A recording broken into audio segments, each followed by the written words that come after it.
Hi hello ನಮಸ್ತೆ ಎಲ್ಲರಿಗೂ S media ಚಾನಲಿನ ಮತ್ತೊಂದು ವಿಡಿಯೋಗೆ ಸ್ವಾಗತ ಸುಸ್ವಾಗತ. ಸ್ನೇಹಿತರೆ, ಎಲ್ಲರೂ ಹೇಗಿದ್ದೀರಾ? ಎಲ್ಲರೂ ಚೆನ್ನಾಗಿದ್ದೀರಾ ಅಂದ್ಕೊಂಡಿದ್ದೀನಿ. ನಾನು ಕೂಡ ತುಂಬಾ ಚೆನ್ನಾಗಿದ್ದೀನಿ. ಎಲ್ಲರೂ ಚೆನ್ನಾಗಿದ್ದೀರಾ ಅಂದ್ಕೊಂಡು ಭಾವಿಸ್ಕೊಂಡು ಇವತ್ತಿನ ಒಂದು ವಿಡಿಯೋನ ಶುರು ಮಾಡಿಬಿಡೋಣ. ಇವತ್ತಿನ ಒಂದು ವಿಡಿಯೋದಲ್ಲಿ ಯುಗಾದಿ ಅಮಾವಾಸ್ಯೆ ಸ್ನೇಹಿತರೆ, ಇದು ಭಯಂಕರ ಅದೃಷ್ಟ ಅಂತಲೇ ಹೇಳ್ಬೋದು ಕೆಲ ರಾಶಿಯವರಿಗೆ. ಇನ್ನು ಕೆಲವರಿಗೆ ಯಾವುದರಲ್ಲಿ ಎಚ್ಚರಿಕೆ ವಹಿಸಬೇಕು ಆ ವಿಚಾರದ ಬಗ್ಗೆ ಎಚ್ಚರಿಕೆ ವಹಿಸಬಹುದು. ಇನ್ನು ಈ ರಾಶಿಯವರಿಗೆ ಸ್ನೇಹಿತರೆ, ವ್ಯಾಪಾರ ವ್ಯವಹಾರದಲ್ಲಿ ಸಾಕಷ್ಟು ಅಭಿವೃದ್ಧಿಯನ್ನು ನೋಡಲಿದ್ದೀರಿ. ಹಾಗಿದ್ರೆ ಈ ರಾಶಿಯವರು ಯಾರು, ಏನೆಲ್ಲ ಅದೃಷ್ಟದ ಫಲಗಳನ್ನು ಗಳಿಸಲಿದ್ದೀರಿ? ಅಮಾವಾಸ್ಯೆಯ ದಿನ ಮಹಿಳೆಯರು ತಪ್ಪದೇ ಈ ಪರಿಹಾರವನ್ನು ಮಾಡುವುದರಿಂದ ನಿಮ್ಮ ಜೀವನದಲ್ಲಿ, ವ್ಯವಹಾರದಲ್ಲಿ, ವ್ಯಾಪಾರದಲ್ಲಿ, ಹಣಕಾಸಿನಲ್ಲಿ, ಉದ್ಯೋಗದಲ್ಲಿ ಏನೇ ಸಮಸ್ಯೆ ಇರಲಿ ನಿಮ್ಮ ಆರೋಗ್ಯದಲ್ಲಿ ಸಂಪೂರ್ಣವಾಗಿ ನಿವಾರಣೆಯಾಗಲಿದೆ ಅಂತಲೇ ಹೇಳ್ಬೋದು. ಇದನ್ನೆಲ್ಲ ಕಂಪ್ಲೀಟಾಗಿ ತಿಳ್ಕೋಬೇಕು ಅಂದರೆ ಸ್ನೇಹಿತರೆ, ಎಲ್ಲೂ ಕೂಡ ವಿಡಿಯೋನ ಸ್ಕಿಪ್ ಮಾಡಬಾರ್ದು.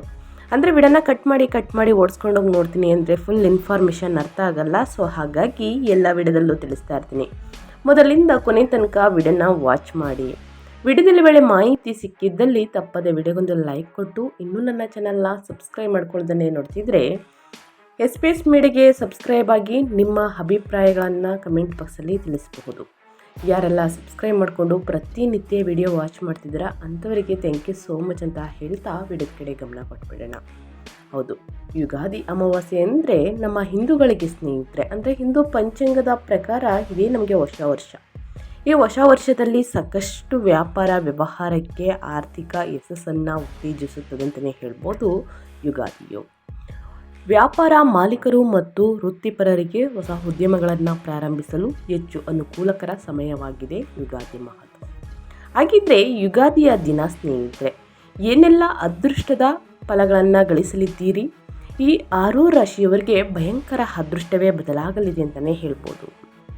ಹಾಗಿದ್ರೆ ಹೊಸ ವರ್ಷ 2026 ಸ್ನೇಹಿತರೆ, ಯುಗಾದಿಯ ಅಮಾವಾಸ್ಯೆಯ ದಿನ ಏನೆಲ್ಲ ಅದೃಷ್ಟದ ಫಲಗಳನ್ನು ಗಳಿಸಲಿದ್ದೀರಿ, ಏನೆಲ್ಲ ಪರಿಹಾರಗಳನ್ನು ಮಾಡಬೇಕು ಅನ್ನೋದನ್ನ ಇವಾಗ ಕಂಪ್ಲೀಟಾಗಿ ತಿಳಿಸ್ಕೊಡ್ತೀನಿ. ಆನಂತರ ಈ 6 ರಾಶಿಯವರ ಬಗ್ಗೆ ವ್ಯಾಪಾರ ವ್ಯವಹಾರದಲ್ಲಿ, ಹಣಕಾಸಿನಲ್ಲಿ, ನಿಮ್ಮ ವೃತ್ತಿ ಜೀವನದಲ್ಲಿ, ನಿಮ್ಮ ಆರೋಗ್ಯದಲ್ಲಿ ಸಾಕಷ್ಟು ಅದೃಷ್ಟದ ಫಲಗಳನ್ನು ಗಳಿಸಲಿದ್ದೀರಿ. ಮೊದಲನೇದಾಗಿ ಈ ಬಾರಿ ಯುಗಾದಿ ಅಮಾವಾಸ್ಯೆ ಒಂದೇ ದಿನ ಅಂತಲೇ ಹೇಳಬಹುದು. ಪಿತೃ ತರ್ಪಣವನ್ನು ಮಾಡುವುದು, ಹಬ್ಬದ ಆಚರಣೆ, ಮುಹೂರ್ತದ ಡೀಟೇಲ್ಸ್ ಇದೇ ವಿಡಿಯೋದಲ್ಲಿ ತಿಳಿಸ್ಕೊಡ್ತಾ ಹೋಗ್ತೀನಿ. ಈಗೆಲ್ಲೂ ಕೂಡ ಸ್ಕಿಪ್ ಮಾಡ್ದೇ ವಿಡಿಯೋಗೊಂದು ಲೈಕ್ ಕೊಟ್ಟಿಲ್ಲ ಅಂದರೆ ದಯವಿಟ್ಟು ಲೈಕ್ ಮಾಡಿ. ಈ ಅದೃಷ್ಟ ರಾಶಿ ನಿಮ್ಮ ಕುಟುಂಬದಲ್ಲಿ ಮತ್ತು ನಿಮ್ಮ ಸ್ನೇಹಿತರಲ್ಲಿ ಇದ್ದರೆ ತಪ್ಪದೆ ಅವ್ರಿಗೂ ಕೂಡ ವಿಡಿಯೋವನ್ನು ಶೇರ್ ಮಾಡಿ. ಯಾಕಂದರೆ ನಿಮ್ಮ ಕಡೆಯಿಂದ ಅವರ ಅದೃಷ್ಟ ಭವಿಷ್ಯವನ್ನು ಅವರು ಕೂಡ ತಿಳ್ಕೊಂಡಂಗಾಗುತ್ತೆ. ಯಾರೆಲ್ಲ ಸಬ್ಸ್ಕ್ರೈಬ್ ಮಾಡಿಕೊಂಡು ಪ್ರತಿನಿತ್ಯ ವಿಡಿಯೋ ವಾಚ್ ಮಾಡ್ತಿದ್ದೀರಾ ಅಂಥವ್ರಿಗೆ ಥ್ಯಾಂಕ್ ಯು ಸೋ ಮಚ್ ಅಂತ ಹೇಳ್ತಾ, ಶನಿ ದೇವರ ಕೃಪೆಯಿಂದ ಕಷ್ಟಗಳು, ಸಮಸ್ಯೆಗಳು, ಅಡೆತಡೆಗಳು ಏನೇ ಇದ್ದರೂ ಕೂಡ, ತೊಂದರೆಗಳು ನಿಮಗೆ ಅವೆಲ್ಲವೂ ಕೂಡ ನಿವಾರಣೆಯಾಗಿ ಉತ್ತಮ ಆರೋಗ್ಯವನ್ನು ಪಡೆದುಕೊಳ್ಳಿ ಅಂತ ಕೇಳ್ಕೊತಾ ವಿಡಿಯೋದ ಕಡೆ ಗಮನ ಕೊಡ್ತಾ ಹೋಗೋಣ. 2026ರ ಯುಗಾದಿ ಹಬ್ಬವು ಮಾರ್ಚ್ 19ರಂದು ಅಮಾವಾಸ್ಯೆಯೊಂದಿಗೆ ಬಂದಿದೆ. ಈ ಅಪರೂಪದ ದಿನದಂದು ಸೂರ್ಯೋದಯ ತಿಥಿಯ ಆಧಾರದ ಮೇಲೆ ಆಚರಣೆಗಳನ್ನು ವಿಂಗಡಿಸಲಾಗಿದೆ ಅಂತಲೇ ಹೇಳ್ಬೋದು. ಪಿತೃ ಕಾರ್ಯಗಳನ್ನು ಬೆಳಿಗ್ಗೆ ಮುಗಿಸಿ ಸ್ನೇಹಿತರೆ, ನಂತರ ಯುಗಾದಿ ಸಂಭ್ರಮವನ್ನು ಆಚರಿಸುವ ಬಗ್ಗೆ ಮಾಹಿತಿಯನ್ನು ಕೊಡ್ತಾ ಹೋಗ್ತೀನಿ. ಹೊಸ ವರ್ಷಕ್ಕೆ ಮುನ್ನಡಿ ಅಂತಲೇ ಹೇಳ್ಬೋದು. ಹೊಸ ವರ್ಷಕ್ಕೆ ಮುನ್ನಡಿ ಇರುವ ಯುಗಾದಿ ಹಬ್ಬಕ್ಕೆ ನೀನು ಕೆಲವೇ ದಿನಗಳು ಬಾಕಿ ಇವೆ. ಇದೇ 19ರಂದು ಯುಗಾದಿಯ ಸಂಭ್ರಮ. ಯುಗಾದಿ ಹಬ್ಬವು ಚೈತ್ರ ಮಾಸದ ಶುಕ್ಲ ಪಕ್ಷದ ಪಾಂಡ್ಯದಂದು ಆಚರಿಸಲಾಗುವ ಹಿಂದೂ ಹೊಸ ವರ್ಷವಾಗಿದೆ. ಸೊ ಹಾಗಾಗಿ ಸಾಕಷ್ಟು ಅದೃಷ್ಟ ಅಂತಲೇ ಹೇಳ್ಬೋದು. ಸಾಕಷ್ಟು ಸಮಸ್ಯೆಗಳು ಎದುರಾದರೆ ಏನೆಲ್ಲ ಪರಿಹಾರವನ್ನು ಮಾಡಬೇಕು ಅನ್ನೋದು ಕೂಡ ತಿಳಿಸ್ಕೊಡ್ತಾ ಹೋಗ್ತೀನಿ. ಯುಗಾದಿ ಮತ್ತು ಅಮಾವಾಸ್ಯೆ ಒಂದೇ ದಿನ ಸ್ನೇಹಿತರೆ, ಆದರೆ ಈ ಬಾರಿ ಇದೇ ದಿನ ಅಮಾವಾಸ್ಯೆಯು ಕೂಡ ಬಂದಿದೆ. ಯುಗಾದಿಯ ಸಂಭ್ರಮದ ಜೊತೆ ಅಮಾವಾಸ್ಯೆಯು ಕೂಡ ಸೇರಿಕೊಂಡಿರುವುದು ಅಪರೂಪವೇ. ಫಾಲ್ಗುಣ ಮಾಸದ ಕೊನೆಯ ದಿನ ಅಮಾವಾಸ್ಯೆ, ನಂತರ ಚೈತ್ರ ಮಾಸದ ಮೊದಲ ದಿನ ಯುಗಾದಿ ಪಾಂಡಮಿ. ಈ ಬಾರಿ ವಿಶೇಷವಾಗಿದೆ. ಎರಡೂ ಕೂಡ ಒಂದೇ ದಿನ ಇರುವ ಕಾರಣ ಸ್ನೇಹಿತರೆ, ಶಕ್ತಿಶಾಲಿಯಾದಂತಹ ಯೋಗಗಳು ಸೃಷ್ಟಿಯಾಗಲಿದೆ. ಎರಡು ಒಟ್ಟಿಗೆ ಆಚರಣೆಯನ್ನು ಮಾಡಬಹುದು. ಹೀಗೆ ಎರಡು ಒಟ್ಟಾಗಿ ಬಂದರೆ ಸಾಮಾನ್ಯವಾಗಿ ಅಮಾವಾಸ್ಯೆಯೆಂದು ಪಿತೃತರ್ಪಣ ನೀಡಿ ಮರುದಿನ ಪಾಂಡಮಿಯೆಂದು ಬೇವು ಬೆಲ್ಲವನ್ನು ಸೇವಿಸಿ ಹೊಸ ವರ್ಷವನ್ನು ಆಚರಿಸಲಾಗುತ್ತದೆ. ಸಾಕಷ್ಟು ಜನರು ಕೇಳ್ತಾ ಇರ್ತೀರ, ಹೊಸ ವರ್ಷ ಅಂತಂದರೆ ಆ ದಿನವೇ ನಾವು ಪಿತೃತರ್ಪಣವನ್ನು ಮಾಡಬಹುದಾ, ಪಿತೃಗಳಿಗೆ ಪಿಂಡ ಇಡಬಹುದಾ, ಇನ್ನು ಅವರ ಆಶೀರ್ವಾದ ಇಲ್ಲದೇ ನಾವು ಪೂಜೆ ಸಲ್ಲಿಸುವುದಕ್ಕೆ ಸಾಧ್ಯವಾಗುವುದಿಲ್ಲ. ಇಷ್ಟು ದಿನ ಇಷ್ಟು ವರ್ಷ ಒಂದು ದಿನ ಅಮಾವಾಸ್ಯೆ ಇದ್ದರೆ ಇನ್ನೊಂದು ದಿನ ಯುಗಾದಿ ಹಬ್ಬ ಇರ್ತಿತ್ತು. ಇದು ಯಾವ ರೀತಿ ಮಾಡಲಿ ಹೇಳಿ ತಿಳಿಸ್ಕೊಡಿ ಅಂತ ಕೇಳ್ತಾ ಇದ್ರಿ ಸಾಕಷ್ಟು ಜನರಿಗೆ. ಈಗ ಉತ್ತರ ಸಿಕ್ಕಿದೆ ಅನ್ಕೋತೀನಿ. ಸೂರ್ಯೋದಯದ ತಿಥಿ ಆಗಿದ್ದಾರೆ. ಈ ಬಾರಿ ಇದರ ಮುಹೂರ್ತ ಯಾವುದು ಎಂದು ನೋಡುವುದಾದರೆ ಸಾಮಾನ್ಯವಾಗಿ ಸೂರ್ಯೋದಯದ ಸಮಯದಲ್ಲಿ ಯಾವ ತಿಥಿ ಇರುತ್ತದೆಯೋ ಅದನ್ನೇ ಮುಖ್ಯ ತಿಥಿ ಎಂದು ಕರೆಯುತ್ತಾರೆ. ಸೂರ್ಯೋದಯದ ಸಮಯದ ತಿಥಿಯು ಮುಖ್ಯವಾಗಿರುವುದರಿಂದ 2026ರ ಯುಗಾದಿ ಆಚರಣೆಯು ಮಾರ್ಚ್ 19ರಂದು ಬರುವ ಸಾಧ್ಯತೆ ಇದೆ ಎಂದು ಹೇಳಲಾಗಿದೆ. ಇನ್ನು ಅದೇ ದಿನ ಯಾವುದು ಮುಹೂರ್ತ ಅಂತಂದರೆ ಸ್ನೇಹಿತರೆ, ಇದೇ ಕಾರಣಕ್ಕೆ ಮಾರ್ಚ್ 18ನೇ ಸಂಜೆಯಿಂದ ಮತ್ತು ಮಾರ್ಚ್ 19ನೇ ತಾರೀಕಿನ ಬೆಳಿಗ್ಗೆ 6:30ರ ಒಳಗೆ ಅಮಾವಾಸ್ಯೆಯ ಪಿತೃ ಕಾರ್ಯಗಳನ್ನೆಲ್ಲ ಮುಗಿಸ್ಕೊಳ್ಬೇಕು. ಇನ್ನು 6:54ರ ಬಳಿಕ ಸಂಪೂರ್ಣವಾಗಿ ಯುಗಾದಿ ಹಬ್ಬದ ಆಚರಣೆ, ಪೂಜೆ, ಪಂಚಾಂಗದ ಶ್ರವಣ ಎಲ್ಲವನ್ನೂ ಕೂಡ ಮಾಡಬಹುದಾಗಿದೆ. ಇನ್ನು ದಾನ ಧರ್ಮಕ್ಕೆ ಅಮಾವಾಸ್ಯೆ ಅನುಕೂಲನ ಅಂತ ಕೇಳ್ತಾ ಇದ್ದೀರಾ. ಯುಗಾದಿ ಹಬ್ಬದ ಹಿಂದಿನ ದಿನವೂ ಅಮಾವಾಸ್ಯೆಯಾಗಿರುವುದರಿಂದ ಈ ದಿನದಂದು ಹೆಚ್ಚಿನ ದಾನ ಧರ್ಮ, ಪಿಂಡದಾನ ಮತ್ತು ತರ್ಪಣ ಕಾರ್ಯಗಳನ್ನು ಮಾಡಲಾಗುತ್ತದೆ. ನಂತರ ಮರುದಿನ ಯುಗಾದಿ ಆಚರಣೆಗಳನ್ನು ನಡೆಸಲಾಗುತ್ತದೆ ಸ್ನೇಹಿತರೆ. ಸೊ ಹಾಗಾಗಿ ತಪ್ಪದೆ ಈ ಪೂಜೆ ಪುನಸ್ಕಾರಗಳನ್ನು ಪ್ರತಿಯೊಬ್ಬರು ಫಾಲೋ ಮಾಡಿ. ಇನ್ನು ವ್ಯಾಪಾರದಲ್ಲಿ, ವ್ಯವಹಾರದಲ್ಲಿ, ಹಣಕಾಸಿನಲ್ಲಿ, ವೃತ್ತಿಯಲ್ಲಿ ಯಾರೆಲ್ಲ ಅಭಿವೃದ್ಧಿಯನ್ನು ನೋಡಲಿದ್ದೀರಿ ಅನ್ನೋದನ್ನ ತಿಳಿಸ್ಕೊಡ್ತಾ ಹೋಗ್ತೀನಿ. ಆನಂತರ ಅಮಾವಾಸ್ಯೆಯ ದಿನ ಈ ಒಂದು ಪರಿಹಾರದಿಂದ ಸ್ನೇಹಿತರೆ ನಿಮ್ಮ ಜೀವನದಲ್ಲಿರುವ ಕಷ್ಟಗಳು, ಸಮಸ್ಯೆಗಳು ಎಲ್ಲವೂ ಕೂಡ ಸಂಪೂರ್ಣವಾಗಿ ನಿವಾರಣೆಯಾಗಲಿದೆ. ಅಮಾವಾಸ್ಯೆಯ ದಿನವೇ ಕೂಡ ಈ ಒಂದು ಪರಿಹಾರವನ್ನು ಮಾಡಬೇಕಾಗುತ್ತದೆ ಲವಂಗದಿಂದ. ಹಾಗಿದ್ರೆ ಎಲ್ಲರ ಮನೆಯಲ್ಲೂ ಇದ್ದೇ ಇರುತ್ತದೆ ಲವಂಗ ಸ್ನೇಹಿತರೆ. ಅದು ಅಡುಗೆಗೂ ಬಳಸ್ತಾರೆ, ವಾಸ್ತು ಪ್ರಕಾರನೂ ಕೂಡ ಬಳಸ್ತಾರೆ ಸ್ನೇಹಿತರೆ. ವಾಸ್ತು ಪ್ರಕಾರ ಈ ಮೂಲೆಯಲ್ಲಿ ಲವಂಗವನ್ನು ಇಟ್ಟರೆ ಒಳಿತು ಅಂತಲೂ ಕೂಡ ಹೇಳ್ತಾರೆ. ಇನ್ನು ಈ ಪರಿಹಾರಕ್ಕೋಸ್ಕರ ಸ್ನೇಹಿತರೆ ಲವಂಗವನ್ನು ಯೂಸ್ ಮಾಡುವುದರಿಂದ ಏನೆಲ್ಲ ಕಷ್ಟಗಳು, ಸಮಸ್ಯೆಗಳು ಕ್ರಮೇಣವಾಗಿ ಕಡಿಮೆಯಾಗಲಿದೆ ಅನ್ನೋದನ್ನ ತಿಳಿಸ್ಕೊಡ್ತಾ ಹೋಗ್ತೀನಿ.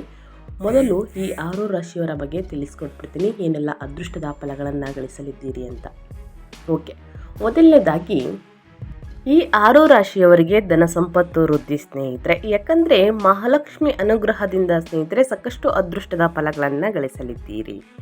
ಮಾರ್ಚ್ 19ನೇ ತಾರೀಕು ಅಮಾವಾಸ್ಯೆಯ ದಿನವೇ ಸ್ನೇಹಿತರೆ ಅನೇಕ ಶುಭ ಯೋಗಗಳು ಸೃಷ್ಟಿಯಾಗುತ್ತಿವೆ. ಇದರಿಂದಾಗಿ ಕೆಲ ರಾಶಿಯವರಿಗೆ ಪ್ರಯೋಜನಕಾರಿಯಾಗಲಿದೆ. ಯಾವ ರಾಶಿಗಳು ಲಕ್ಷ್ಮೀ ದೇವಿಯಿಂದ ಆಶೀರ್ವಾದಿಸಲ್ಪಡುತ್ತವೆ, ಈ ರಾಶಿಗಳಿಗೆ ಶುಕ್ರವಾರ ಹೇಗಿರಲಿದೆ ಸ್ನೇಹಿತರೆ. ಬರುವಂತಹ ಶುಕ್ರವಾರದ ದಿನ ಮುಂದಿನ ದಿನಗಳಲ್ಲಿ ಸಾಕಷ್ಟು ಅದೃಷ್ಟ ಅಂತಲೇ ಹೇಳ್ಬೋದು. ಯುಗಾದಿ ಅಮಾವಾಸ್ಯೆಯ ದಿನ ಸ್ನೇಹಿತರೆ ಇಷ್ಟೆಲ್ಲ ಯೋಗಗಳಿಂದ ಸಾಕಷ್ಟು ಅದೃಷ್ಟದ ಫಲಗಳನ್ನು ಗಳಿಸಲಿದ್ದೀರಿ. ಮಾರ್ಚ್ 19ನೇ ತಾರೀಕು ಸ್ನೇಹಿತರೆ ಯುಗಾದಿ ಅಮಾವಾಸ್ಯೆಯ ದಿನ 2026ನೇ ವರ್ಷ ಸ್ನೇಹಿತರೆ ಗುರುವಾರ ಮತ್ತು ಶುಕ್ರವಾರ ಸ್ನೇಹಿತರೆ ಇಷ್ಟೆಲ್ಲ ಯೋಗ ಅಂದರೆ ಒರಿಯಾನ್ ಯೋಗ, ಕುಬೇರ ಯೋಗ, ಮಹಾಲಕ್ಷ್ಮಿ ಯೋಗ, ವ್ಯತಿಪಥ ಯೋಗದ ಜೊತೆಗೆ ಇನ್ನೂ ಅನೇಕ ಶುಭ ಯೋಗಗಳು ರೂಪುಗೊಳ್ಳುತ್ತಿವೆ. ಇದರಿಂದಾಗಿ ಈ ದಿನದ ಮಹತ್ವ ಇನ್ನಷ್ಟು ಹೆಚ್ಚಾಗಲಿದೆ ಅಂತಲೇ ಹೇಳ್ಬೋದು. ಕೆಲವು ರಾಶಿಗಳು ಅನೇಕ ಶುಭ ಯೋಗದ ಹೆಚ್ಚಿನ ಪ್ರಯೋಜನವನ್ನು ಪಡೆಯಲಿವೆ. ಈ ರಾಶಿಗಳ ಜೊತೆಗೆ ಜ್ಯೋತಿಷ್ಯ ಪರಿಹಾರಗಳನ್ನು ಸಹ ನಾನು ತಿಳಿಸಲಾಗುತ್ತದೆ. ಈ ಪರಿಹಾರಗಳನ್ನು ನೀವು ಮಾಡುವುದರಿಂದ ನಿಮ್ಮ ಜಾತಕದಲ್ಲಿ ಶುಕ್ರನ ಸ್ಥಾನವು ಬಲಗೊಳ್ಳುತ್ತದೆ. ವ್ಯಾಪಾರ ವ್ಯವಹಾರದಲ್ಲಿ ಅಭಿವೃದ್ಧಿಯನ್ನು ನೋಡಲಿದ್ದೀರಿ. ಲಕ್ಷ್ಮೀ ದೇವಿಯ ಆಶೀರ್ವಾದವನ್ನು ಸಹ ಪಡೆಯಬಹುದು. ಮಾರ್ಚ್ 19 ಮತ್ತು 20ನೇ ತಾರೀಕು ಸ್ನೇಹಿತರೆ ಬಹಳಷ್ಟು ಅದೃಷ್ಟ ಯುಗಾದಿ ಅಮಾವಾಸ್ಯೆ ಅಂತಲೇ ಹೇಳ್ಬೋದು ಈ ರಾಶಿಯವರಿಗೆ.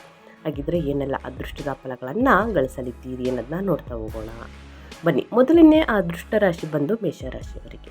ಮೇಷರಾಶಿಗೆ ಸೇರಿದ ಜನರಿಗೆ ಮಾರ್ಚ್ 19ರ ದಿನ ಅಮಾವಾಸ್ಯೆ ದಿನ ಪ್ರಗತಿಗಾಗಿ ಹೊಸ ಮಾರ್ಗಗಳು ಗೋಚರಿಸುವುದು.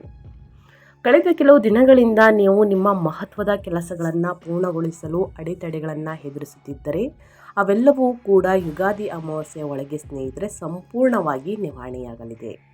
ನಿಮ್ಮ ಕೆಲಸಗಳು ಯಶಸ್ವಿಯಾಗಿ ಪೂರ್ಣಗೊಳ್ಳಲಿದೆ. ವಿಶೇಷವಾಗಿ ವೃತ್ತಿ ಜೀವನಕ್ಕೆ ಸಂಬಂಧಿಸಿದಂತೆ ಮೇಷರಾಶಿಗೆ ಸೇರಿದ ಜನರು ನಾಳಿನ ದಿನ ತಮ್ಮ ಹಿರಿಯ ಅಧಿಕಾರಿಗಳ ಪ್ರಶಂಸೆಗೆ ಪಾತ್ರರಾಗುವಂತಹ ಸಂಭವ ಹೆಚ್ಚಾಗಿರುವುದು. ಮೇಷರಾಶಿಗೆ ಸೇರಿದ ಜನರಿಗೆ ನಾಳಿನ ದಿನ ದೊಡ್ಡ ಜವಾಬ್ದಾರಿ ಕೂಡ ಲಭಿಸುವಂತಹ ಯೋಗ ದೊರಕಬಹುದು. ಮಹಾಲಕ್ಷ್ಮಿಯ ಅನುಗ್ರಹದಿಂದ ಶುಭ ಯೋಗಗಳಿಂದಾಗಿ ಈ ರಾಶಿಗೆ ಸೇರಿದ ಜನರ ಆತ್ಮವಿಶ್ವಾಸ ಕೂಡ ಹೆಚ್ಚಾಗುವುದು. ಇದರಿಂದಾಗಿ ನೀವು ಕಠಿಣವಾದ ನಿರ್ಧಾರವನ್ನು ಬಹಳ ಸುಲಭವಾಗಿ ತೆಗೆದುಕೊಳ್ಳಲು ಸಾಧ್ಯವಾಗಲಿದೆ. ಹಣಕಾಸಿಗೆ ಸಂಬಂಧಿಸಿದಂತೆ ಹೂಡಿಕೆಯನ್ನು ಮಾಡಬೇಕೆಂದಿರುವಂತಹ ಮೇಷರಾಶಿಗೆ ಸೇರಿದ ಜನರಿಗೆ ನಾಳಿನ ದಿನ ಅಂದರೆ ಗುರುವಾರ ಮತ್ತು ಶುಕ್ರವಾರ ಅಮಾವಾಸ್ಯೆ ದಿನ, ಯುಗಾದಿ ಹಬ್ಬದ ದಿನ ಉತ್ತಮ ಸಮಯವಾಗಿರುವುದು ಅಂತಲೇ ಹೇಳ್ಬೋದು. ಮತ್ತು ನಿಮ್ಮ ಹಳೆಯ ಹೂಡಿಕೆಗಳಿಂದ ನಿಮಗೆ ಹಠಾತ್ ಲಾಭ ದೊರಕುವ ಸಾಧ್ಯತೆ ಹೆಚ್ಚಾಗಿರಲಿದೆ. ಸೊ ಹಾಗಾಗಿ ಮೇಷರಾಶಿಯವರು ಸಾಕಷ್ಟು ಅದೃಷ್ಟದ ಫಲಗಳನ್ನು ಗಳಿಸಲಿದ್ದೀರಿ ಅಂತಲೇ ಹೇಳಬಹುದು ಸ್ನೇಹಿತರೆ. ವ್ಯಾಪಾರ ವ್ಯವಹಾರದಲ್ಲಿ ಅಭಿವೃದ್ಧಿಯನ್ನು ನೋಡಲಿದ್ದೀರಿ. ಇನ್ನು ಮುಂದಿನದಾಗಿ ಹೇಳೋದಾದರೆ ಸಿಂಹರಾಶಿಯವರಿಗೆ ಯುಗಾದಿ ಅಮಾವಾಸ್ಯೆಯ ದಿನವೇ ಸ್ನೇಹಿತರೆ ಮಹಾಲಕ್ಷ್ಮಿ ಕೃಪೆಯಿಂದ ಸ್ನೇಹಿತರೆ ಸಾಕಷ್ಟು ಅದೃಷ್ಟದ ಫಲಗಳನ್ನು ಗಳಿಸಲಿದ್ದೀರಿ. ಅನೇಕ ಶುಭ ಯೋಗಗಳು ಪ್ರಯೋಜನಕಾರಿಯಾಗಬಹುದು ಸಿಂಹರಾಶಿಗೆ ಸೇರಿದ ಜನರಿಗೆ. ನಾಳಿನ ದಿನ ನಿಮ್ಮ ವೈಯಕ್ತಿಕ ಜೀವನಕ್ಕೆ ಸಂಬಂಧಿಸಿದಂತೆ ಸಂತೋಷದಿಂದ ಸಮಯವನ್ನು ಕಳೆಯುವ ಅವಕಾಶಗಳು ಕೂಡ ದೊರಕುವುದು.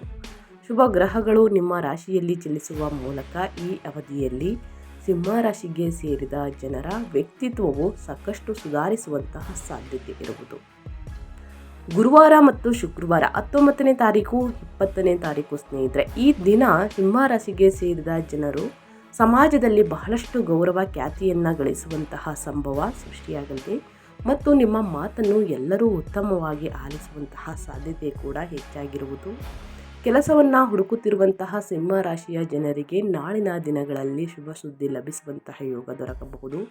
ಕೊನೆಯಲ್ಲಿ ತಿಳಿಸುವಂತಹ ಪರಿಹಾರವನ್ನು ಅನುಸರಿಸುವುದರಿಂದ ನಿಮ್ಮ ಜೀವನದಲ್ಲಿ ಎದುರಾಗುವಂತಹ ಕಷ್ಟಗಳು, ಸಮಸ್ಯೆಗಳು ಅದು ನಿಮ್ಮ ಆರೋಗ್ಯದಲ್ಲಾಗಬಹುದು, ವ್ಯಾಪಾರ ವ್ಯವಹಾರದಲ್ಲಾಗಬಹುದು, ಮಕ್ಕಳ ವಿಚಾರದ ಬಗ್ಗೆ ಆಗಬಹುದು, ನಿಮ್ಮ ಕುಟುಂಬದ ಬಗ್ಗೆ ಆಗಬಹುದು ಸ್ನೇಹಿತರೆ. ನಿಮ್ಮ ಪ್ರೇಮ ಜೀವನ, ವೈವಾಹಿಕ ಜೀವನ ಒಟ್ಟಾರೆಯಾಗಿ ಏನೇ ಸಮಸ್ಯೆ ಇದ್ರೂ ಕೂಡ ಸಂಪೂರ್ಣವಾಗಿ ನಿವಾರಣೆಯಾಗಿ ಸ್ನೇಹಿತರೆ ಉತ್ತಮ ಸಂತೋಷ, ಸಾಮರಸ್ಯ, ನೆಮ್ಮದಿಯಿಂದ ವೈವಾಹಿಕ ಜೀವನದಲ್ಲಿ ಸ್ನೇಹಿತರೆ ಮುನ್ನಡೆಯಲಿದ್ದೀರಿ ಅಂತಲೇ ಹೇಳ್ಬೋದು. ಈ ರಾಶಿಗೆ ಸೇರಿದ ಜನರು ನಾಳಿನ ದಿನ ತಮ್ಮ ಪ್ರೇಮ ಜೀವನಕ್ಕೆ ಸಂಬಂಧಿಸಿದಂತೆ ಸಾಕಷ್ಟು ಸ್ಪಷ್ಟತೆಯನ್ನು ಹೊಂದುವರು. ನಿಮ್ಮ ಸಂಗಾತಿಯೊಂದಿಗೆ ಉತ್ತಮ ಕ್ಷಣಗಳನ್ನು ಕಳೆಯುವುದರೊಂದಿಗೆ ಸಂತೋಷದಲ್ಲಿ ಹೆಚ್ಚಳವೂ ಕೂಡ ಆಗುವ ಯೋಗ ಲಭಿಸಬಹುದು ಅಂತಲೇ ಹೇಳ್ಬೋದು. ಇನ್ನು ಮುಂದಿನ ರಾಶಿಯವರ ಬಗ್ಗೆ ಹೇಳೋದಾದರೆ ಕನ್ಯಾ ರಾಶಿಯವರಿಗೆ ಯುಗಾದಿ ಅಮಾವಾಸ್ಯೆಯ ದಿನ ಸ್ನೇಹಿತರೆ ಈ ಒಂದು ಪರಿಹಾರದಿಂದ ಸಾಕಷ್ಟು ಅದೃಷ್ಟವನ್ನು ನೋಡಲಿದ್ದೀರಿ. ಅನೇಕ ಶುಭ ಯೋಗಗಳು ನಿಮ್ಮ ಜೀವನದಲ್ಲಿ ಸ್ನೇಹಿತರೆ ಸಾಕಷ್ಟು ಅದೃಷ್ಟವನ್ನು ಮೂಡಿಸಲಿದೆ ಅಂತಲೇ ಹೇಳ್ಬೋದು. ಕನ್ಯಾ ರಾಶಿಯ ಜನರಿಗೆ ಮಾರ್ಚ್ 19ರ ದಿನ ಸ್ನೇಹಿತರೆ ನಿಮ್ಮ ಆರೋಗ್ಯ ಮತ್ತು ಮಾನಸಿಕ ಸಮಸ್ಯೆಗಳಿಂದ ಮುಕ್ತಿ ದೊರಕಲಿದೆ. ಕನ್ಯಾ ರಾಶಿಗೆ ಸೇರಿದ ಜನರ ಕೆಲಸವನ್ನು ಮಾಡುವಂತಹ ಸಾಮರ್ಥ್ಯವು ಬಹಳಷ್ಟು ವೃದ್ಧಿಯಾಗಲಿದೆ ಮತ್ತು ನೀವು ಕೆಲಸದ ಸ್ಥಳದಲ್ಲಿ ಎಲ್ಲರಿಗಿಂತಲೂ ಮುಂದೆ ಸಾಗಲು ಉತ್ತಮ ಅವಕಾಶಗಳು ಗಳಿಸುವ ಯೋಗವೂ ಕೂಡ ದೊರಕಬಹುದು. ವ್ಯಾಪಾರ ವ್ಯವಹಾರವನ್ನು ಮಾಡುವ ಕನ್ಯಾ ರಾಶಿಗೆ ಸೇರಿದ ಜನರು ಯಾವುದಾದರೂ ದೊಡ್ಡ ಅವಕಾಶವನ್ನು ಪಡೆಯುವುದರೊಂದಿಗೆ ಈ ಕೆಲಸವನ್ನು ಯಶಸ್ವಿಯಾಗಿ ಪೂರ್ಣಗೊಳಿಸಲು ಸಾಧ್ಯವಾಗುವಂತಹ ಸಂಭವ ಹೆಚ್ಚಾಗಿರುವುದು. ಇದರಿಂದಾಗಿ ಮಾರ್ಚ್ 19ನೇ ತಾರೀಕು ಅಮಾವಾಸ್ಯೆಯ ದಿನ ನಿಮ್ಮ ವ್ಯಾಪಾರವನ್ನು ವಿಸ್ತರಿಸಲು ಉತ್ತಮ ಅವಕಾಶವನ್ನು ಪಡೆದುಕೊಳ್ಳುವಂತಹ ಸಾಧ್ಯತೆ ಇದೆ. ಕನ್ಯಾ ರಾಶಿಗೆ ಸೇರಿದ ಜನರು ತಮ್ಮ ಮನೆಯಲ್ಲಿ ಎಲ್ಲ ಸದಸ್ಯರೊಂದಿಗೆ ಉತ್ತಮ ಸಮಯವನ್ನು ಕಳೆಯುವ ಅವಕಾಶ ದೊರಕಬಹುದು. ಇದರಿಂದಾಗಿ ಮನೆಯಲ್ಲಿ ಬಹಳಷ್ಟು ಸಂತೋಷಮಯವಾದ ವಾತಾವರಣ ಸೃಷ್ಟಿಯಾಗುವುದು. ಹಾಗೆ ನಾಳಿನ ದಿನಗಳಲ್ಲಿ ಶುಭ ಯೋಗಗಳ ನಿರ್ಮಾಣದಿಂದಾಗಿ ನೀವು ಸಾಲವಾಗಿ ನೀಡಿದಂತಹ ಹಣವನ್ನು ವಾಪಸ್ಸು ಪಡೆಯುವ ಪ್ರಬಲವಾದ ಸಂಭವ ವೃದ್ಧಿಯಾಗಲಿದೆ ಅಂತಲೇ ಹೇಳ್ಬೋದು. ಸೊ ಹಾಗಾಗಿ ಸಾಕಷ್ಟು ಅದೃಷ್ಟದ ಫಲಗಳನ್ನು ಗಳಿಸಲಿದ್ದೀರಿ. ಇನ್ನು ಮುಂದಿನ ರಾಶಿಯವರ ಬಗ್ಗೆ ಹೇಳೋದಾದರೆ ಸ್ನೇಹಿತರೆ, ಮುಂದಿನ ರಾಶಿ ಬಂದು ಕುಂಭರಾಶಿಗೆ ಸೇರಿದ ಜನರಿಗೆ ಮಾರ್ಚ್ 19ರ ದಿನ ಅಮಾವಾಸ್ಯೆಯ ದಿನದಿಂದ ಸಾಕಷ್ಟು ಅದೃಷ್ಟದ ಫಲಗಳನ್ನು ಗಳಿಸಲಿದ್ದೀರಿ. ಕುಂಭರಾಶಿಗೆ ಸೇರಿದ ಜನರಿಗೆ ಮಾರ್ಚ್ 19ರ ದಿನ ಆರ್ಥಿಕ ಸ್ಥಿರತೆ ನೆಲೆಸುವ ಸಂಭವ ಸಾಕಷ್ಟು ಹೆಚ್ಚಾಗಬಹುದು. ಹಾಗೆಯೇ ನಿಮ್ಮ ಆದಾಯವನ್ನು ಹೆಚ್ಚಿಸಲು ಹೊಸ ಮಾರ್ಗಗಳು ಗೋಚರಿಸುವಂತಹ ಸಾಧ್ಯತೆಯೂ ಕೂಡ ಇರಲಿದೆ ಮತ್ತು ನೀವು ನಿಮ್ಮ ಉಳಿತಾಯದ ಹಣವನ್ನು ಹೆಚ್ಚಿಸುವುದಕ್ಕೆ ಸಾಕಷ್ಟು ಕ್ರಮಗಳನ್ನು ಅನುಸರಿಸುವಿರಿ. ಸಾಮಾಜಿಕ ಕಾರ್ಯಗಳಲ್ಲಿ ಕುಂಭರಾಶಿಗೆ ಸೇರಿದ ಜನರು ಸಾಕಷ್ಟು ಭಾಗವಹಿಸುವುದರೊಂದಿಗೆ ನಿಮ್ಮ ಜ್ಞಾನ, ಗೌರವ, ಖ್ಯಾತಿಯು ಬಹಳಷ್ಟು ಹೆಚ್ಚಾಗಬಹುದು. ಇದರಿಂದಾಗಿ ಭವಿಷ್ಯದಲ್ಲಿ ನಿಮಗೆ ಅಪಾರ ಲಾಭ ದೊರಕುವಂತಹ ಸಾಧ್ಯತೆಯೂ ಕೂಡ ವೃದ್ಧಿಯಾಗಲಿದೆ. ವೈವಾಹಿಕ ಜೀವನದ ಬಗ್ಗೆ ಹೇಳುವುದಾದರೆ ಶುಕ್ರವಾರದ ದಿನ ಮತ್ತು ಗುರುವಾರದ ದಿನ ಅಂದರೆ 19ನೇ ತಾರೀಕು 20ನೇ ತಾರೀಕು ಸ್ನೇಹಿತರೆ ಕುಂಭರಾಶಿಗೆ ಸೇರಿದ ಜನರು ತಮ್ಮ ಸಂಗಾತಿಯೊಂದಿಗಿನ ಮನಸ್ತಾಪಗಳನ್ನೆಲ್ಲ ದೂರ ಮಾಡುವಂತಹ ಮೂಲಕ ಒಂದು ಹೊಸ ಆರಂಭವನ್ನು ಹೊಂದಲು ಸಾಧ್ಯವಾಗಲಿದೆ. ಹಿಂದೂಗಳ ಪ್ರಕಾರ ಸ್ನೇಹಿತರೆ ಹೊಸ ವರ್ಷ ಅಂತಂದರೆ ನಮಗೆ ಯುಗಾದಿ ಅಮಾವಾಸ್ಯೆಯ ದಿನದಿಂದನೇ ಸ್ನೇಹಿತರೆ ಸಾಕಷ್ಟು ಅದೃಷ್ಟದ ಫಲಗಳನ್ನು ಕುಂಭರಾಶಿಯವರು ಗಳಿಸಲಿದ್ದೀರಿ. ನಾಳಿನ ದಿನ ರಚನಾತ್ಮಕ ಕ್ಷೇತ್ರಕ್ಕೆ ಸಂಬಂಧಿಸಿದ ಕೆಲಸವನ್ನು ಮಾಡುವ ಕುಂಭರಾಶಿಗೆ ಸೇರಿದ ಜನರು ಹೊಸ ವಿಚಾರಗಳನ್ನು ತಿಳಿದುಕೊಳ್ಳಲು ಉತ್ತಮ ಅವಕಾಶಗಳನ್ನು ಪಡೆಯುವ ಯೋಗ ಕೂಡ ಲಭಿಸಬಹುದು. ಹಾಗಾಗಿ ಸಾಕಷ್ಟು ಅದೃಷ್ಟದ ಫಲಗಳನ್ನು ಗಳಿಸಲಿದ್ದೀರಿ ಅಂತ ಹೇಳ್ತಾ ಇನ್ನು ಮುಂದಿನ ರಾಶಿಯವರ ಬಗ್ಗೆ ಹೇಳೋದಾದರೆ ಧನುರಾಶಿಗೆ ಸೇರಿದ ಜನರಿಗೆ ಮಾರ್ಚ್ 19ನೇ ತಾರೀಕು ಸ್ನೇಹಿತರೆ ಯುಗಾದಿ ಅಮಾವಾಸ್ಯೆ ದಿನದಿಂದ ಧನುರಾಶಿಗೆ ಸೇರಿದ ಜನರಿಗೆ ಶುಭ ದಿನವಾಗಿರುವುದು. ಮುಂದಿನ ದಿನಗಳು ಅದೃಷ್ಟದ ಸಂಪೂರ್ಣ ಬೆಂಬಲವನ್ನು ನೀವು ಪ್ರತಿಯೊಂದು ಹೆಜ್ಜೆಯಲ್ಲಿಯೂ ಕೂಡ ಪಡೆಯುವುದರೊಂದಿಗೆ ನಿಮ್ಮ ಎಲ್ಲ ಕೆಲಸಗಳು ಯಶಸ್ವಿಯಾಗಿ ಪೂರ್ಣಗೊಳ್ಳುವಂತಹ ಸಾಧ್ಯತೆಯೂ ಕೂಡ ಈ ಸಂದರ್ಭದಲ್ಲಿ ಬಹಳಷ್ಟು ಹೆಚ್ಚಾಗಬಹುದು. ಇನ್ನು ಮಾರ್ಚ್ 20ನೇ ತಾರೀಕು ಹೊಸದಾಗಿ ವ್ಯಾಪಾರ ವ್ಯವಹಾರ ಹೂಡಿಕೆಯನ್ನು ಮಾಡಬೇಕು ಅಂದರೆ ಶುರು ಮಾಡ್ಬೋದು ಸ್ನೇಹಿತರೆ. ದಿನ ತುಂಬಾ ಉತ್ತಮವಾಗಿದೆ ಅಂತಲೇ ಹೇಳಬಹುದು. ವಿದೇಶದಲ್ಲಿ ಉನ್ನತ ಶಿಕ್ಷಣ ಅಥವಾ ಶಿಕ್ಷಣಕ್ಕೆ ಸಂಬಂಧಿಸಿದ ಕೆಲಸವನ್ನು ಮಾಡಲು ಪ್ರಯತ್ನಿಸುತ್ತಿರುವಂತಹ ಧನುರಾಶಿಗೆ ಸೇರಿದ ವಿದ್ಯಾರ್ಥಿಗಳಿಗೆ ನಾಳಿನ ದಿನ ಉತ್ತಮ ದಿನವಾಗಿರಲಿದೆ. ವಿಶೇಷವಾಗಿ ವ್ಯಾಪಾರದಲ್ಲಿ ಯಶಸ್ಸು ದೊರಕುವಂತಹ ಸಂಭವ ಹೆಚ್ಚಾಗಿರುವುದು. ಹಾಗೆ ಧನುರಾಶಿಗೆ ಸೇರಿದ ಜನರು ನಾಳಿನ ದಿನ ಆಧ್ಯಾತ್ಮಿಕ ಕಾರ್ಯಗಳಲ್ಲಿ ಹೆಚ್ಚಿನ ಆಸಕ್ತಿಯನ್ನು ಹೊಂದಲಿದ್ದೀರಿ. ಇದರಿಂದಾಗಿ ನಿಮಗೆ ಅಪಾರವಾದ ಸಂತೋಷ ಮತ್ತು ಸಂತೃಷ್ಟಿ ಲಭಿಸಬಹುದು. ಜೊತೆಗೆ ನಿಮ್ಮ ಮನೆಯಲ್ಲಿ ಯಾವುದಾದರೂ ಶುಭ ಕಾರ್ಯವನ್ನು ಮಾಡುವ ಸಂಭವ ಕೂಡ ಬಹಳಷ್ಟು ಹೆಚ್ಚಾಗಿರಲಿದೆ. ಇದರೊಂದಿಗೆ ನೀವು ನಾಳಿನ ದಿನ ಹೊಸ ವಾಹನವನ್ನು ಖರೀದಿಸಬೇಕು ಅಥವಾ ಮನೆಯನ್ನು ಖರೀದಿಸಬೇಕು ಎಂಬ ಕನಸನ್ನು ಕಂಡಿದ್ದರೆ ನಿಮ್ಮ ಕನಸು ನನಸಾಗುವಂತಹ ಸಾಧ್ಯತೆ ಕೂಡ ಹೆಚ್ಚಾಗುವುದು ಅಂತಲೇ ಹೇಳಬಹುದು, ನೆರವೇರಲಿದೆ ಅಂತಲೇ ಹೇಳ್ಬೋದು ಧನುರಾಶಿಯವರಿಗೆ. ಹಾಗಾಗಿ ಸಾಕಷ್ಟು ಅದೃಷ್ಟದ ಫಲಗಳನ್ನು ಗಳಿಸಲಿದ್ದೀರಿ ಅಂತ ಹೇಳ್ತಾ ಇನ್ನು ಮುಂದಿನ ರಾಶಿಯವರ ಬಗ್ಗೆ ಹೇಳೋದಾದರೆ ತುಲಾರಾಶಿಯವರು ಏನೆಲ್ಲ ಅದೃಷ್ಟದ ಫಲಗಳನ್ನು ಗಳಿಸಲಿದ್ದೀರಿ, ಯಾವುದರ ಬಗ್ಗೆ ಎಚ್ಚರಿಕೆ ವಹಿಸಬೇಕು ಅಂದರೆ ಮಾರ್ಚ್ 19ನೇ ತಾರೀಕು ಸ್ನೇಹಿತರೆ ಒಂದು ತಿರುವನ್ನು ನೀಡುವಂತಹ ದಿನ ಈ ದಿನ ಅಂತಲೇ ಹೇಳ್ಬೋದು. ಪ್ರಗತಿಗಾಗಿ ಹೊಸ ಮಾರ್ಗಗಳು ಗೋಚರಿಸುವುದು. ಕಳೆದ ಕೆಲವು ದಿನಗಳಿಂದ ನೀವು ನಿಮ್ಮ ಮಹತ್ವದ ಕೆಲಸಗಳನ್ನು ಪೂರ್ಣಗೊಳಿಸಲು ಅಡೆತಡೆಗಳನ್ನು ಎದುರಿಸುತ್ತಿದ್ದರೆ ನಿಮ್ಮ ಕೆಲಸಗಳು ಯಶಸ್ವಿಯಾಗಿ ಮುಂದಿನ ದಿನಗಳಲ್ಲಿ ಪೂರ್ಣಗೊಳ್ಳಲಿದೆ. ವಿಶೇಷವಾಗಿ ವೃತ್ತಿ ಜೀವನಕ್ಕೆ ಸಂಬಂಧಿಸಿದಂತೆ ತುಲಾರಾಶಿಗೆ ಸೇರಿದ ಜನರು ನಾಳಿನ ದಿನ ತಮ್ಮ ಹಿರಿಯ ಅಧಿಕಾರಿಗಳ ಪ್ರಶಂಸೆಗೆ ಪಾತ್ರರಾಗುವಂಥ ಸಂಭವ ಹೆಚ್ಚಾಗಿರುವುದು. ಈ ರಾಶಿಗೆ ಸೇರಿದ ಜನರಿಗೆ ದೊಡ್ಡ ಜವಾಬ್ದಾರಿ ಕೂಡ ಲಭಿಸುವಂತಹ ಯೋಗ ದೊರಕಬಹುದು. ನಾಳಿನ ದಿನ ಶುಭ ಯೋಗಗಳಿಂದಾಗಿ ಈ ರಾಶಿಗೆ ಸೇರಿದ ಜನರ ಆತ್ಮವಿಶ್ವಾಸ ಹೆಚ್ಚಾಗುವುದು. ಇದರಿಂದಾಗಿ ನೀವು ಕಠಿಣವಾದ ನಿರ್ಧಾರವನ್ನು ಬಹಳ ಸುಲಭವಾಗಿ ತೆಗೆದುಕೊಳ್ಳಲು ಸಾಧ್ಯವಾಗಲಿದೆ. ಹಣಕಾಸಿಗೆ ಸಂಬಂಧಿಸಿದಂತೆ ಹೂಡಿಕೆಯನ್ನು ಮಾಡಬೇಕೆಂದಿರುವ ತುಲಾರಾಶಿಗೆ ಸೇರಿದ ಜನರಿಗೆ ಸ್ನೇಹಿತರೆ 19 ಮತ್ತು 20ನೇ ತಾರೀಕು ಶುಕ್ರವಾರದ ದಿನ ಮತ್ತು ಗುರುವಾರದ ದಿನ ಉತ್ತಮ ಸಮಯವಾಗಿರುವುದು ಮತ್ತು ನಿಮ್ಮ ಹಳೆಯ ಹೂಡಿಕೆಗಳಿಂದ ನಿಮಗೆ ಹಠಾತ್ ಧನ ಲಾಭ ದೊರಕುವಂತಹ ಸಾಧ್ಯತೆ ಕೂಡ ಹೆಚ್ಚಾಗಿರಲಿದೆ. ಈ 6 ರಾಶಿಯವರಿಗೆ ಅಮಾವಾಸ್ಯೆ ಸ್ನೇಹಿತರೆ ಅಂದರೆ ಯುಗಾದಿ ಅಮಾವಾಸ್ಯೆ ಒಂದು ತಿರುವನ್ನು ಕೊಡಲಿದೆ, ಒಂದು ಅದೃಷ್ಟವನ್ನು ನೀಡಲಿದೆ ಅಂತಲೇ ಹೇಳಬಹುದು. ತಪ್ಪದೆ ಈ ದಿನ ಸ್ನೇಹಿತರೆ ಈ ಒಂದು ಚಿಕ್ಕ ಪರಿಹಾರವನ್ನು ಸಂಜೆ ಸಮಯಲ್ಲಾದರೂ ಮಾಡ್ಬೋದು ಅಥವಾ ಬೆಳಿಗ್ಗೆ ಮಾಡ್ಬೋದು. ಸಂಜೆಯ ಸಮಯದಲ್ಲಿ ಮಾಡ್ತೀವಿ ಅಂತಂದರೆ ಸ್ನೇಹಿತರೆ 6 ಗಂಟೆಯ ಒಳಗೆ ಅಥವಾ 6 ಗಂಟೆ 6:30 ನಂತರನೂ ಕೂಡ ಮಾಡ್ಬೋದು ಸ್ನೇಹಿತರೆ. ನೀವು ನಿಮ್ಮ ಬಾಗಿಲ ಬಳಿ ತುಪ್ಪದ ದೀಪದ ಒಳಗೆ 4 ಲವಂಗ 1 ಏಲಕ್ಕಿಯನ್ನು ಹಾಕಿ ಸ್ನೇಹಿತರೆ ತುಪ್ಪದ ದೀಪವನ್ನು ಹಚ್ಚಿ. ಮಹಾಲಕ್ಷ್ಮಿ ದೇವರ ಕೃಪೆಯಿಂದ ಸ್ನೇಹಿತರೆ ಅನುಗ್ರಹದಿಂದ ಹಣಕಾಸಿನಲ್ಲಿ ವ್ಯಾಪಾರ ವ್ಯವಹಾರದಲ್ಲಿ ಕೆಟ್ಟ ದೃಷ್ಟಿ ಸ್ನೇಹಿತರೆ ನಿಮ್ಮ ಮನೆ ಮೇಲೆ ಬಿದ್ದು ಹಣಕಾಸಿನಲ್ಲಿ ವ್ಯಾಪಾರ ವ್ಯವಹಾರದಲ್ಲಿ ಹಿನ್ನಡೆಯನ್ನು ನೋಡ್ತಾ ಇದ್ದರೆ ಅದು ಸ್ನೇಹಿತರೆ ಇದ್ದಕ್ಕಿದ್ದಂತೆ ಹೊಸ ವರ್ಷದಿಂದ ಸಾಕಷ್ಟು ಅದೃಷ್ಟವನ್ನು ಗಳಿಸುವುದಕ್ಕೆ ಸಾಧ್ಯವಾಗಲಿದೆ ಅಂತಲೇ ಹೇಳ್ಬೋದು. ಈ ಒಂದು ಪರಿಹಾರವನ್ನು ಮಾಡಿ. ಇನ್ನು ಬೆಳಗಿನ ಸಮಯದಲ್ಲಿ ಪೂಜೆಯನ್ನು ಮಾಡ್ತೀನಿ ಅಂದರೆ ಸ್ನೇಹಿತರೆ ದೇವರ ಕೋಣೆಯಲ್ಲಿ ಒಂದು ತಿಪ್ಪದ ಧೂಪವನ್ನು ಹಚ್ಚಿ ಸ್ನೇಹಿತರೆ ಅದಕ್ಕೆ 4 ಲವಂಗ 1 ಏಲಕ್ಕಿಯನ್ನು ಹಾಕಿ ತುಪ್ಪದ ದೀಪವನ್ನು ಹಚ್ಚಿ ಶನಿ ಸ್ತೋತ್ರವನ್ನು ಹೇಳಿ ನಿಮ್ಮ ಆರೋಗ್ಯದಲ್ಲಿರುವಂತಹ ಸಮಸ್ಯೆಗಳು ಕ್ರಮೇಣವಾಗಿ ಕಡಿಮೆಯಾಗಲಿದೆ. ಇನ್ನು ಧನಲಕ್ಷ್ಮಿ ವೃದ್ಧಿಯಾಗಲಿದೆ ಅಂತಲೇ ಹೇಳಬಹುದು. ಮಹಾಲಕ್ಷ್ಮಿ ಯೋಗದಿಂದ ಸ್ನೇಹಿತರೆ ಸಾಕಷ್ಟು ಅದೃಷ್ಟದ ಫಲಗಳನ್ನು ಈ 6 ರಾಶಿಯವರು ಗಳಿಸಲಿದ್ದೀರಿ. ಜೊತೆಗೆ ಯುಗಾದಿ ಹಬ್ಬದ ದಿನ ಮತ್ತು ಯುಗಾದಿ ಅಮಾವಾಸ್ಯೆಯ ದಿನದಿಂದ ಇದ್ದಕ್ಕಿದ್ದಂತೆ ಸ್ನೇಹಿತರೆ ವ್ಯಾಪಾರದಲ್ಲಿ ವ್ಯವಹಾರದಲ್ಲಿ ಸಾಕಷ್ಟು ಲಾಭವನ್ನು ಗಳಿಸುವುದಕ್ಕೆ ಸಾಧ್ಯವಾಗಲಿದೆ. ಈ ಒಂದು ಪರಿಹಾರವನ್ನು ತಪ್ಪದೇ ಮಾಡಿ ಆದಷ್ಟು ಬಡವರಿಗೆ ಮತ್ತು ನಿರ್ಗತಿಕರಿಗೆ ಸ್ನೇಹಿತರೆ ನಿಮ್ಮ ಕೈಯಲ್ಲಾದಷ್ಟು ಹಣ ಸಹಾಯವನ್ನು ಮಾಡುವುದು, ಬಟ್ಟೆ ದಾನ ಮಾಡುವುದು, ಅನ್ನದಾನವನ್ನು ಮಾಡುವುದು ಮಾರ್ಚ್ 19ನೇ ತಾರೀಕು ಬೆಳಿಗ್ಗೆಯಿಂದ ಸಂಜೆಯ ತನಕ ಕೂಡ ಮಾಡಬಹುದು. ಈ ಕೆಲಸಗಳನ್ನು ಮಾಡ್ತಾ ಬನ್ನಿ ಸ್ನೇಹಿತರೆ, ಖಂಡಿತವಾಗಿಯೂ ಸಾಕಷ್ಟು ಅದೃಷ್ಟದ ಫಲಗಳನ್ನು ಗಳಿಸ್ತಾ ಬರ್ತೀರಾ ನೀವು ಅಂತ ಹೇಳ್ತಾ ನಾನು ವಿಡಿಯೋನ ಎಂಡ್ ಮಾಡ್ತಾ ಇದ್ದೀನಿ. ಇವತ್ತಿನ ಒಂದು ವಿಡಿಯೋದಲ್ಲಿ ಒಳ್ಳೆಯ ಮಾಹಿತಿ ಸಿಕ್ಕಿದ್ದಲ್ಲಿ, ಈ ವಿಡಿಯೋ ಯೂಸ್ಫುಲ್ ಅನಿಸಿದ್ದಲ್ಲಿ ದಯವಿಟ್ಟು ವಿಡಿಯೋಗೆ ಲೈಕ್ ಮಾಡೋದನ್ನ ಮರ್ತಿದ್ರೆ ಲೈಕ್ ಮಾಡಿ. ಇನ್ನೂ ನನ್ನ ಚಾನಲ್ನ ಸಬ್ಸ್ಕ್ರೈಬ್ ಮಾಡ್ಕೊಳ್ಳೋದನ್ನೇ ನೋಡ್ತಿದ್ರೆ SPS ಮೀಡಿಯಾಗೆ ಸಬ್ಸ್ಕ್ರೈಬ್ ಆಗಿ ನಿಮ್ಮ ಅಭಿಪ್ರಾಯಗಳನ್ನು ಕಮೆಂಟ್ ಬಾಕ್ಸಲ್ಲಿ ತಿಳಿಸಿ ಅಂತ ಹೇಳ್ತಾ ನಿಮಗೂ ಮತ್ತು ನಿಮ್ಮ ಕುಟುಂಬಕ್ಕೆ ತುಂಬಾ ಒಳ್ಳೆಯದಾಗಲಿ. ಮಹಾಲಕ್ಷ್ಮಿ ಅನುಗ್ರಹದಿಂದ ಹಣಕಾಸಿನಲ್ಲಿ ಯಾವುದೇ ಪ್ರಾಬ್ಲಮ್ ಬರ್ದೇ ವ್ಯಾಪಾರ ವ್ಯವಹಾರದಲ್ಲಿ ಅಭಿವೃದ್ಧಿಯನ್ನು ಹೊಂದಿ, ಇನ್ನು ಮಕ್ಕಳ ಆರೋಗ್ಯ, ನಿಮ್ಮ ಕುಟುಂಬದ ಆರೋಗ್ಯ ಉತ್ತಮವಾಗಿದೆ ಅಂತ ಹೇಳ್ತಾ ಮತ್ತೊಂದು ವಿಡಿಯೋದಲ್ಲಿ ಸಿಗ್ತೀನಿ. Thank you for watching.